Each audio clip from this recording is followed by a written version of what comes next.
There was a whole lot of DNPs on the injury report for both the New Orleans Saints and the Tampa Bay Bucks as we get ready for week 4. The Saints dropped their first game of the season. They are now 2-1 now on the schedule. Derek Carr was at practice. We'll talk a little bit about what he looked like, whether he was a non-participant or not. Alvin Kamara back from his 3-game suspension. I'm Brooke Kirchhoffer alongside Nick Underhill and Mike Tribler. We're going to be breaking it all down as we get set for week 4. Yeah, big week, Bucks week. We'll see how this goes for the Saints. A lot of stuff that they're going to be keeping an eye on to see how it develops throughout the week. And if any of their guys need medical help, they can go to the LCMC Medical Network, Toro Hospital. We were coming to you from the Toro Hospital studio, so if you have any medical needs, make sure you go and check them out and get your day started every day with our presenting sponsor, PJ's Coffee. They got the best coffee in all of America, so go check them out. And if you need a new car, go check out my guy, Matt Bowers. They have dealerships all over the Gulf Coast region. Any type of car you want, they can get you into, and they will get you the best price. We vouch for them. So let's get into these ads. The NewOrleans.Football show is proudly presented by PJ's Coffee. PJ's Coffee has some of the best drinks that you can find. They have locations all over the city. They have pastries and everything else you need to get your day started. So go check them out. Are you looking for the perfect engagement ring? Look no further than Friend & Company Fine Jewelers' new engagement salon. This new area houses a wide selection of engagement rings to choose from in all cuts, sizes, and colors. Their experienced staff offer 5-star customer care to help you find the perfect ring to express your love. Visit their new engagement salon today. Friend & Company Fine Jewelers, the perfect ring for the perfect moment and also for the perfect person. 7713 Maple Street between Adams and Burdett Street. 504-866-5433. Friend & Company Fine Jewelers. Check them out at friendandcompany.com. For fast relief coffee. Mike Hoss here. When the AC goes out and it's hot outside, every second counts. For over 40 years, Keefe's AC Heating and Electrical has helped thousands of families stay cool in the sizzling hot months. Keefe's Get You Cool in 3 hours or less guarantee is what our customers love the most on the North or South Shore. Call Keefe's. We'll get you cool in 3 hours or less guaranteed. Keefe's Air Conditioning and Heating. And now electrical. For fast relief coffee. Moe's Barbecue is located in Metairie. They have your game day needs taken care of. Whether you're tailgating or watching the Black and Gold or LSU at home with friends, Moe's has you covered. Order pulled pork, wings, ribs, sides, and more. Come in with the family for lunch and dinner as our kids' meals will please even the pickiest of eaters. Tailgating, parties at home, lunch and dinner, Moe's Barbecue will handle it all. Moe's Original Barbecue, 1101 North Causeway Boulevard between 48th and 49th Street in Metairie. Call 504-407-5333 for your catering order today. 504-407-5333. Moe's Original Barbecue in Metairie. Hardhide Ponchatoula Strawberry Whiskey is an 86 proof blend of aged wheat bourbon, American light whiskey, and fresh Ponchatoula strawberries. Blended in New Orleans, it is not for the thin-skinned. Look for it in your favorite stores, bars, and restaurants. NewOrleans.Football is proud to be sponsored by Firehouse Subs. Make sure you check out their location on Veterans Boulevard. All right, let's get into the show.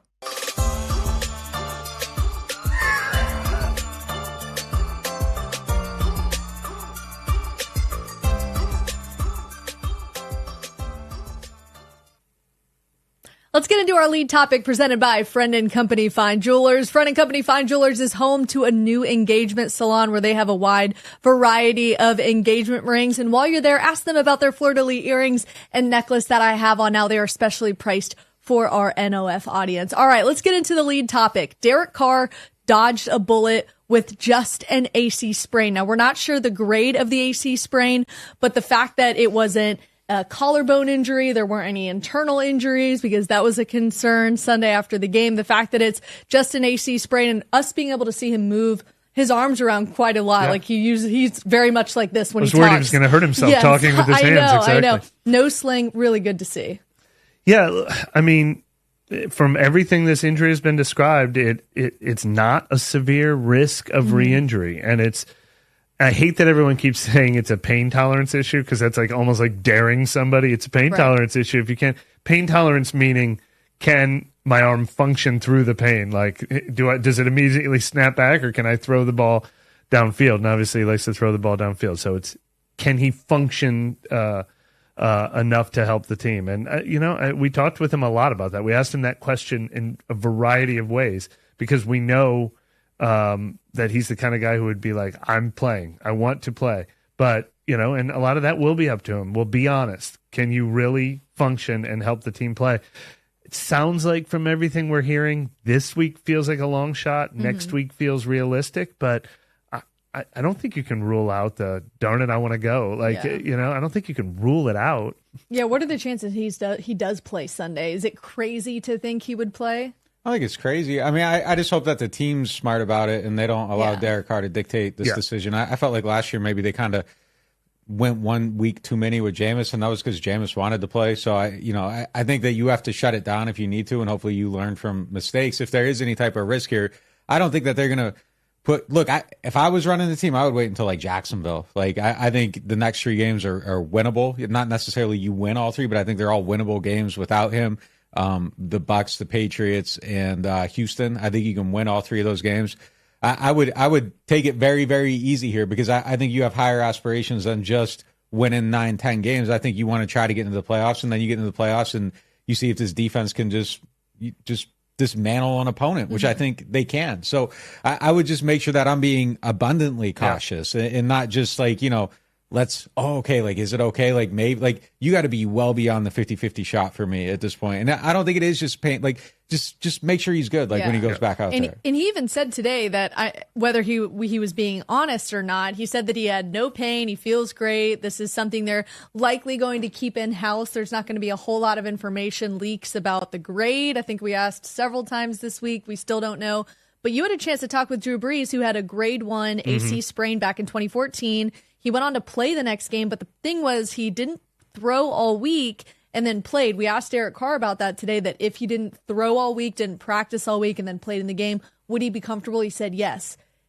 Could we potentially see that given your conversation with Brees? Yeah, that's what's so interesting. And so that's what Drew said. He said the only time in his career he ever played a game where he didn't throw even once. And I don't know how you test something like this because I think the shot that they're going to give you is important. I think the adrenaline that comes with game day is important. I think the way they tape it up is important. So I feel like the only way to find out if you can function is to practice doing that once. So I don't know what it takes for somebody to be like, I think I'm good enough to go on Sunday. But that's what Drew Brees did, and then he threw 5 touchdown passes when he did it. Derek Carr knows the injury. He said it happened on his left shoulder once, obviously very different. But he's aware of the experience of the injury. So like I said, I mean, when you take all those things into consideration, my best guess is that they don't go this week. But I do think if he did not practice all week and he played in the game and the shoulder was allowing him to play in the game, I trust his experience level and mastery of the offense enough that would not be the only deal breaker for him. This might not be fair connecting of the dots, but I've tried very, very, very hard to get someone to tell me what the grade is on this thing. And if it was a grade 1, I feel like someone would have said it's a grade 1. Nobody will say what the grade is, so I think it is higher than a grade 1. That might not be the truth, but it's just kind of, 12 years in the game, 13 years in the game, when things aren't bad, people usually are very eager to tell you they aren't bad. And even then, if you say grade 1, then that's putting the opponent this week on notice that he's going to play, and then maybe you get the switcheroo at the end, and he actually, so I don't know. I just kind of feel like the fact that it's kind of no one will actually say anything concrete about what the grade of the injury is. It kind of makes me think that it's a little bit more than a 1.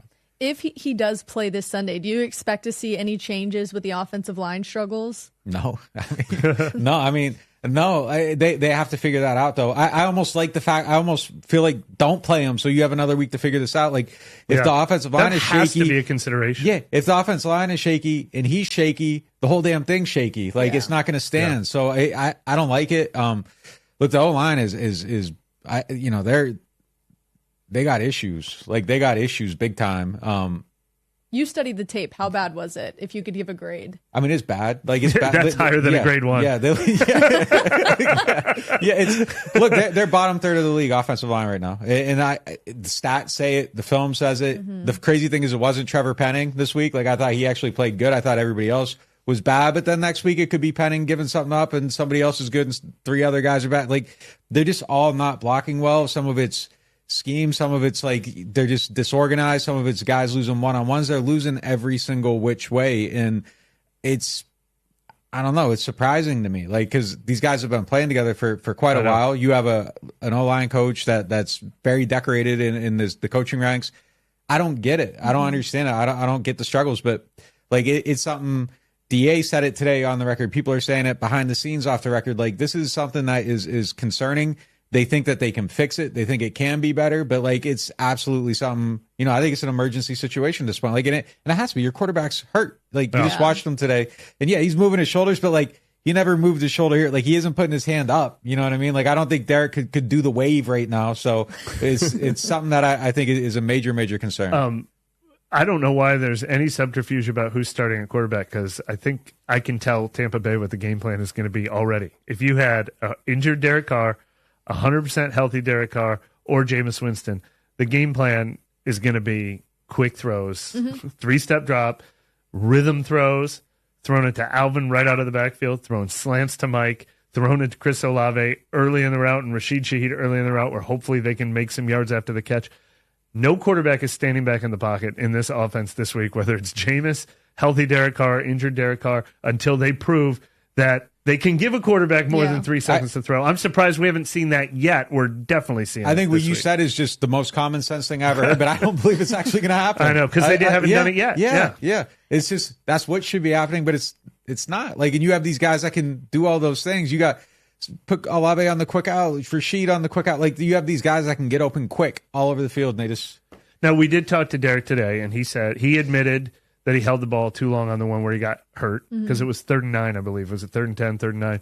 And he said, I wanted that extra beat because of this situation. It was 3rd and long, and I wanted something to develop. So I get it in that one situation. But what Derek's not saying there, though, is Kendre Miller picked up the blitz but didn't actually pick up the blitz, so he thought he could step up in the pocket, and then you got the guy coming off the right edge, so he should have been able to step up and avoid that. He's not going to say, like, my running back kind of had he had a half block and I thought he had a whole block. Right. And if he had known that Kendre wasn't going to block this guy, he probably does dump off to Jimmy. Yeah. But he thought the block got picked up. He thought he could step up in the pocket, and when he stepped up in the pocket, he got clobbered. But what I mean is sometimes you do need to stand in the pocket for a long developing play on 3rd and long. They want to avoid 3rd and long by getting quick throws out there early. In the fans were so mad about that, but you know what happens when you throw short of the sticks on 3rd down? Why is he throwing short of the sticks? This guy, he doesn't navigate the pocket. He's got to step up there. He's got to climb. He's got to extend the play. Like, it's a no-win situation. There's a whole lot of problems, but it begins and ends with the offensive line, and there's been a lot of things going around on social media of what offensive linemen might they be looking at, who's available. Lyle Collins, I tried to do some digging on this. It doesn't sound like the Saints have any interest or even have reached out to him. As of Tuesday morning, they had not reached out to Collins to see what the situation was.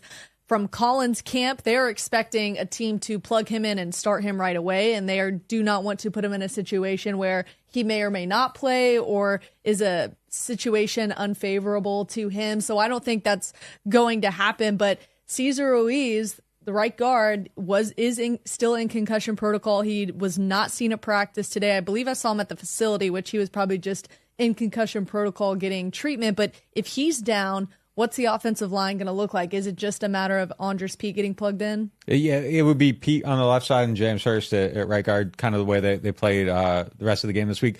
I thought Pete actually played good in this game. I would put Penning as the best O-line. Pete was number 2 behind him. Yeah, he had a really good game. I mean, he was solid in pass pro. Some of the run blocking across the board was terrible, though, so it's kind of like picking the best of the worst out of that group. But Penning and Pete actually did a good job playing together. I would be starting Pete every week. I really would. I think he's a better option than James Hurst. That's how I would play it, but that's not how they're doing it. So, but if he keeps playing well, I think maybe you force a decision there. He proved us wrong. Man, we were calling for Andres Pete's job at one point, but credit to him. That was the writing on the wall, though. Like they were putting Hurst ahead of him. Like they were out. They on called him. for his job. They took his job away. They gave it to Hurst. But to be fair, I think we probably felt that way before we even saw it that way. But James Hurst, to me, it's been the biggest surprise. Is he's always been somebody who they've been able to plug in and they're fine at that position. It's not the case this year. Well, he's mostly played left tackle the last 2 years too, and I mean, conventional wisdom is left tackle is harder to play than left guard, but he just hasn't handled that transition back to guard very well for whatever reason as well. I mean, maybe he was going to turn into a pumpkin after a couple really strong years anyway, because, he was always supposed to be the sixth offensive lineman, and he earned his way into a starting job. But yeah, clearly the transition to left guard hasn't gone that well. And here's the weirdest thing about left tackle Trevor Penning, left guard Andrews Pete is the two things that you're supposed to rely on from those guys is run blocking. So hopefully that combination gets the run game going, because as much as we've been talking about their pass protection struggles, this run game's been lousy. I did this study for the Fallout this week. The reason they're in third and long all the time, they had 13 first down runs this week, and 10 of them gained 1 yard or less. And it's you're in 2nd and 10 right there, and at least something work, Yeah. And look, somebody who's hoping that will work, Alvin Kamara, he is finally back. The moment is finally here. The 3-game suspension is over. Alvin Kamara being back is our moment, presented by New Orleans Hamburger and Seafood Company. Nick, what kind of impact can Alvin Kamara have against the Bucs coming back to play for the Saints? How are they blocking? Yeah. I mean, really, how are they blocking? Are they blocking okay or not? Like, that's really, it doesn't matter. Like, if they aren't blocking, he has no impact. He can't fix the run game if they aren't blocking for him. Kendrick Miller had really good runs in this game. If you go back and just kind of watch it, but like, there's just nowhere to go. And if your first contact's at 1 yard instead of 3 yards, like, you aren't going nowhere. So you need to block those first 3 yards. So first contact's there. And then, it's impossible to operate that way. I thought he moved really well though in this game. He just had nowhere to go. Alvin's not going to be able to fix that either. There's nowhere to go. He's not going anywhere. Jameis Winston hasn't done a great job of throwing passes to running backs before. So until we see that change, I don't see a massive impact there either. I think his presence helps things. I think he opens things up for other players. But if that pass pro isn't there, and if Jameis isn't hitting those quick short passes to him, I don't know how much of a difference it makes immediately. No, I agree with all that. And this was the number one thing we wrote about before Jameis was going to be the full-time starter last year is, are you finally going to incorporate throwing the ball to Alvin Kamara? So I think it's something he worked on all of last year. Yeah. He intended to do last year. He realizes the importance of now. Jameis is watching this offensive line too. I think if he wasn't already motivated to be like, I'm going to prove I can do quick timing and rhythm throws, he's more motivated than ever to prove he can do quick timing and rhythm throws. But that's another degree of difficulty we're adding into the Alvin Kamara mix. It's not just going to be automatic.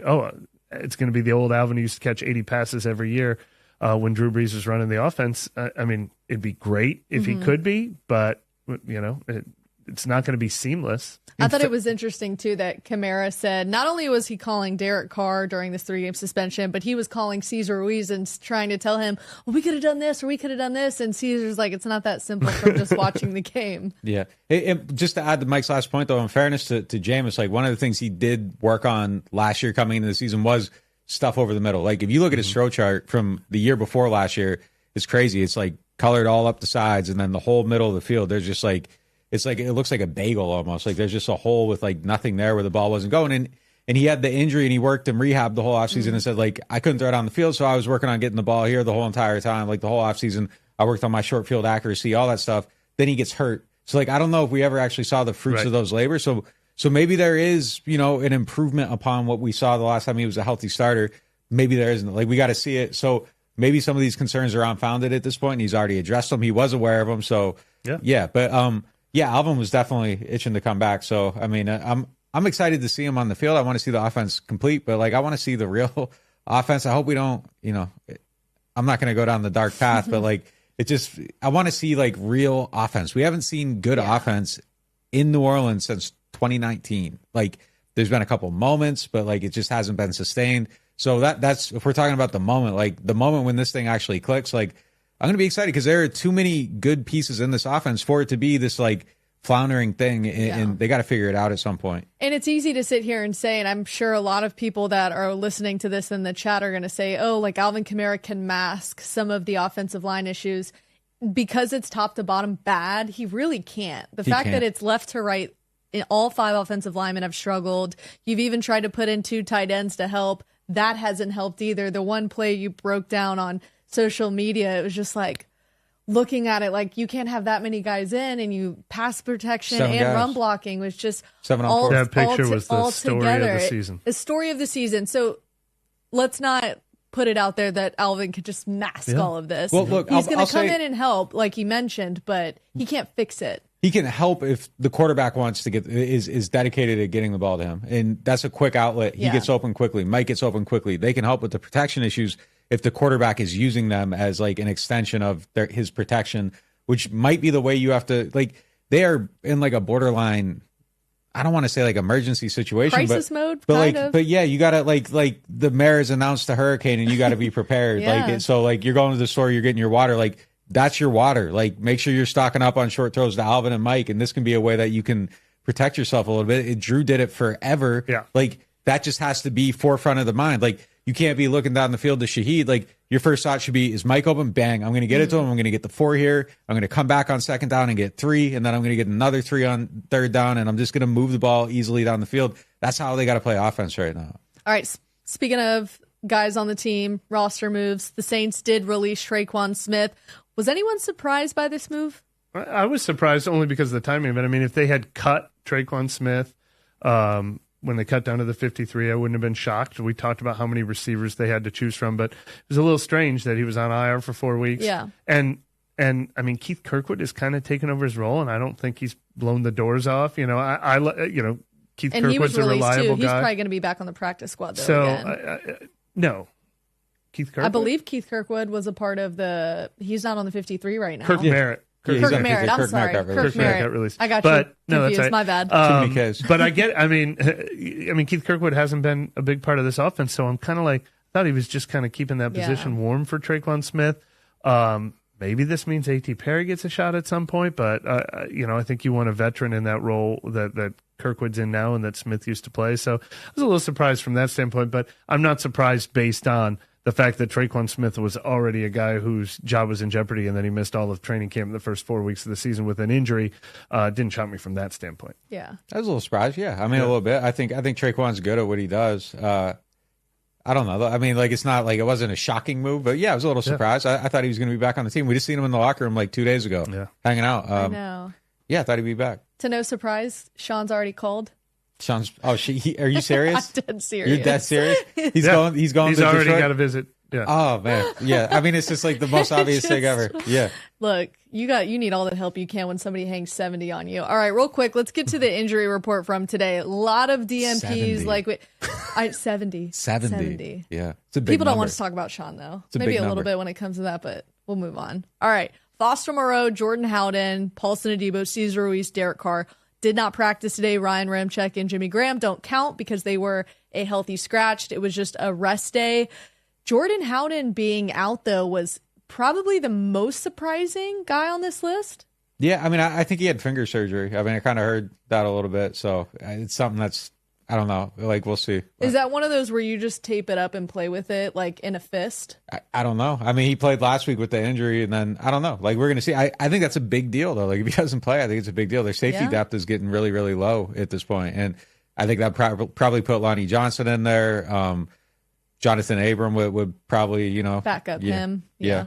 So, but that's definitely a big situation right now, I think, to keep an eye on. I mean, we can't brush over secondary depth issues because, they played without Adebo, they played without May. And I mean, it was obviously their worst performance as a secondary compared to two dynamic, dominant performances. And they did a lot of things well. And I still have confidence in the stud players. I still have confidence in Marshawn Lattimore versus Mike Evans, a matchup we will talk about a lot this week. But I mean, they had a bunch of new guys in there and they got attacked. So if there's more new guys in there, they're going to get attacked. Yeah, they're going to need some dogs out there, man. Some like straight up Rottweilers for sure. So yeah, no question about it. Look, the Bucks also had a ton of non-participants in today's practice. They had a walkthrough, so it was just an estimation. Carlton Davis was limited with a toe. Jamel Dean, Servassier Dennis, heck of a name. He did not practice today.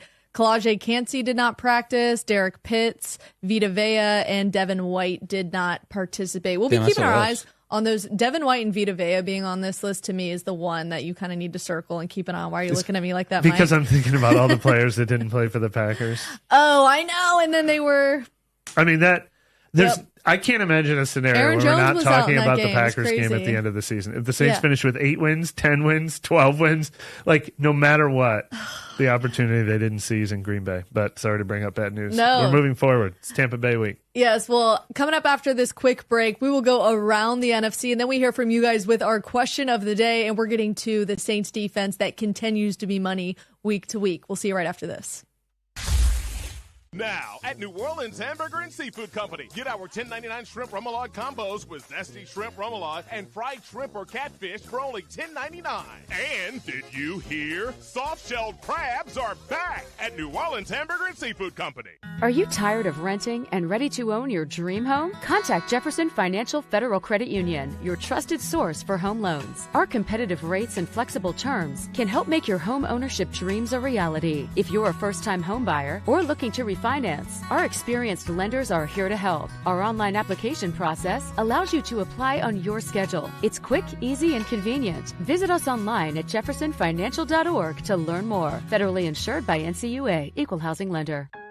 At Turo, we were born for moments like this. From bringing new bundles of joy into the world to delivering what new mothers need to stay healthy. Born to keep hearts beating strong and to keep seniors active and healthy for years to come. Because at Turo, we deliver more than babies. From heart care to cancer care and newborns to seniors, at Turo, we're born to care. Martin Wine and Spirits is home to a selection of hand-picked barrel select bourbon, whiskeys, and much, much more. They are family owned and operated since 1946 and specialize in wine, spirits, gourmet food, gift baskets, catering, and tasting events.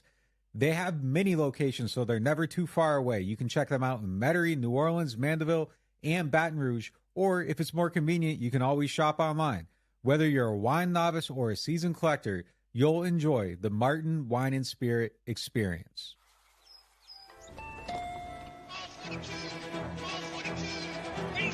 I'll take a New Orleans Saints scratch up.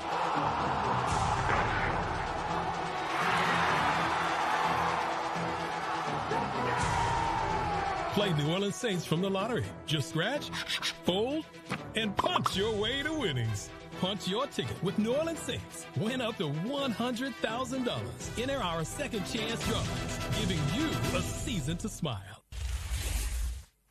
Welcome back to the Turo Hospital Studio. Let's get to our money segment presented by Jefferson Financial Federal Credit Union. The Saints defense leads the NFL in passes defended. They're tied for 5th in interceptions and 9th in yards allowed. They are our money segment. Do we can expect to see them continue trending up? Maybe. I don't know. It's kind of hard. I mean, they've been playing so well. Trending up is maybe impossible, but like just there's a lot of injuries right now, so I don't know. True, like I don't know if I like when they're full strength, yeah, but like being without May on this suspension, Adebo's injured, Jordan Howden's injured, like they aren't at full strength right now. So I don't. You want to think hear so. something crazy? I think they're about to face Baker Mayfield. And I think this is going to be the best passing offense they've faced yet this season. Like, even though Baker Mayfield is the quarterback, right, it's Mike Evans, and Baker Mayfield is like, I'm going to save my career by just throwing the ball to Mike Evans. Mike Evans looks like he's in his absolute prime right now. They've still got Chris Godwin, who's really good. And what I do think Baker Mayfield will do is give them an opportunity at some takeaways, and they better take advantage of that. But I think Tampa Bay has been throwing first and throwing second this year, and they're going to get tested in this game. So I think they're going to have to get some takeaways in this game to counteract one or two big plays that they probably will get off in this game. Yeah, and Yadams look great, but I mean, that's, let's see a little bit more too. Yeah. So, yeah, it's definitely going to be a test this week. Marshawn Lattimore is healthy, so all those throws to Mike Evans, we'll see like how tight the window is and if he's willing to dare Marshawn Lattimore, because a lot of quarterbacks have not been throwing to that side of the field wherever Marshawn Lattimore is. So that'd be what I want to see. What's your over-under on ejections in this game? Because the one thing. That's Tampa Bay's game plan every time against the Saints. I mean, the Saints don't win the game unless Marshawn Lattimore is in for the entire game. What's the over-under on catches? Like how many catches do you think Marshawn? I think he'll allow 3. 3? Okay. 3? Potentially I a pick. always like him in that. Do we expect a Marshawn pick? I think he's going to pick. I think Baker will give him a chance. I think Baker will give him a chance. Yeah. All right, who has been kind of like the quiet talent on the defense this year that we haven't necessarily been talking too much about?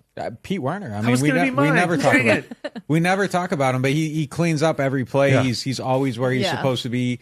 I think he's maybe one of the. He's incredibly smart. His anticipation's crazy good. He has a lot of athleticism.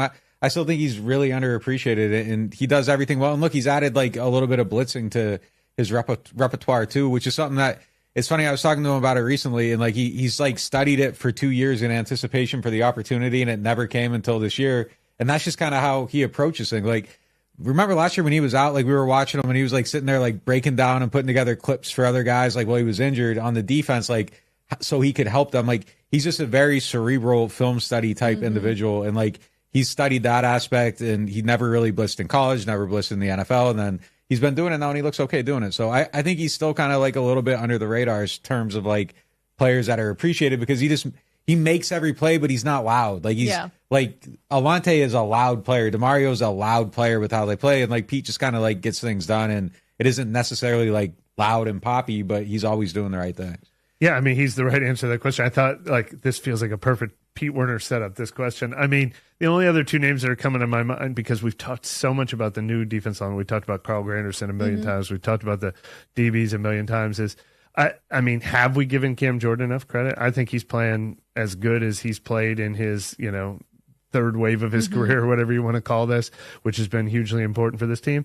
And I think Tyron, I think he's probably the one who's overdue for the interception. That's who I'm going to predict for an interception. I think he's been having a pretty... He had it this week, man. Yeah, he did, yeah. He's been pretty active this year. Like, he's been around some big plays. He's come up with a few big moments. I don't know what his role is in some of the defensive breakdowns we've had, so I don't know if I'm giving him too much credit, but those two guys are, I mean, we said Cam Jordan, Demario Davis, and Tyrann Mathieu have to not act their age, and so far those three guys have not. You mentioned Alante Taylor plays loud. Is there a concern there with him? Look, and I say that because when we study the film, we'll see some opportunities where he got lucky, but his numbers right now are just through the roof. And it seems like he just has maybe unlocked that spot at slot, or are the stats and everything that's out there on social media giving him too much credit? I mean, he gave up 10 catches last week. I mean, that's a lot of catches regardless of whether or not, like, you're not gaining a lot of yards or whatever. It's a lot of catches. I think there's more good than bad, but he's very boomer bust. Very boomer bust. I think he's the type of player though that like people watching are gonna love him because it's loud, and when he does something, it's you see it, and it's big and it's boomy, and it's the you can almost hear like John Madden's voice like over like, oh, he knocked the snot out of this guy. You know what I mean? Yeah. Like that's just kind of how he plays. So. It was the same thing with CJ. Like sometimes you saw like a lot of blown assignments, but he would do things very loud. And if you ever said like CJ blew an assignment, like the Twitter hive was coming after you, but it was like, well, he is, but he's someone that it's a lot more good than bad. I think his upside's higher than CJ's though. Yeah. I like what we're seeing from him, but I still think that there is a process of getting him to where he wants to be. And I think Alante would say the same exact thing himself. No, and I'm going to steal the point that I made on the members only pod with Kevin when we were talking about him. One thing that I like about that is like there were some players in the past that I wish had more boom with the, like I thought Kenny Vaccaro would have way more of those like 3 or 4 game-changing impact plays a game. The only thing I like about it is how often do we hear young guys talk about, we talked about this with Isaiah Foskey, like I'm thinking too much. I wish I could just play free. And then when they get into their second and third year, they say, I'm not thinking as much now so I can play free. Alante's going. Like, he's making those mistakes that he's making at 110 miles per hour. So it is leading to, he's still having 5 pass breakups in a game where he had a couple. So I at least like seeing that he's not freezing and letting, any mistakes or hesitation stop him from making some impact plays too. So. Around him, we saw some new faces get a lot more reps. What did we learn about Jordan Howden and Isaac Yiadom in Green Bay? I liked Yiadom because they tested him so much, and I think he was kind of like, I think his percentage was kind of like 4 out of 5 or 8 out of 10 or whatever like that. Now, obviously, they finally got that touchdown against him, but I liked his coverage in it. And so I trust him out there. I mean, I wish it was the 4 starters and him. I wish we weren't talking about him and Howden both having to be there at the same time, or him and Lonnie Johnson if Howden can't play this week. But I don't think there's a huge drop-off from Adebo to Yiadom. I think he's a pro. looked good in the first game. I don't know that we learned. And I learned to not be scared if he's playing, but I don't know if I learned to be confident in him yet. Like, that's going to take a little more. But, yeah, I'm with Mike on it. I think dead on. Like, same thing. I thought, Yadam was obviously, I think, out of the two, the better player in this game. Howden was very up and down. Some of those breakdowns deep, it can be hard to assign blame, but, like, I think he was responsible for a few of them. So, but I thought Yadam played great. And as you said, like, the touchdown throw, like, if you go back and you watch it, like, there's, like, literally, like, one place the ball could have went where he wouldn't have got it, and it went right to that spot. So, sometimes you just say, like, the quarterback made a great play, and I think that was one of them. He did take the blame on the pass interference. It was so funny. He was like, yeah, they got me. Yeah. He's like, I definitely interfered with them, and they got me. To me, he just plays with a whole lot of confidence, and even kind of seeing the way he communicates with the guys in the locker room and at practice, he's somebody that you mentioned, we didn't necessarily learn anything new, but he's somebody that can plug in and at least have some confidence in that if Adebo has to miss another week, it's not going to be the end of the world. And that just is a testament to what the Saints front office did in the offseason and making sure there was a lot of depth. All right, let's go back to the offseason with this question of the day from Martin Wine and Spirits question of the day. Martin Wine and Spirits is home to a wide selection of hand-picked barrel select bourbon, whiskeys, and more. Got ahead of myself there a little bit. Trey Harris asks, how is the offense able to move so well against the defense during the offseason and training camp? Yeah, when Tyron was in here, I think he said it, the offense is calling out our plays, our coverages. They get the script of what we're doing before we go out there. So, like, they know, and you get familiar with your opponents and everything. So, that's just kind of how it goes on. There's no hitting. There's no, it's not real. It's a very controlled setting.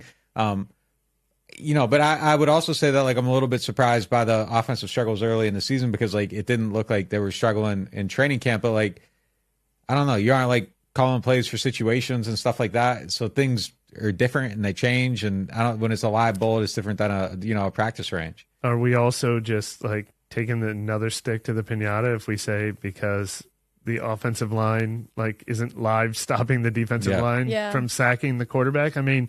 This offense, I think we all believe what we saw, and we've seen it with the playmakers.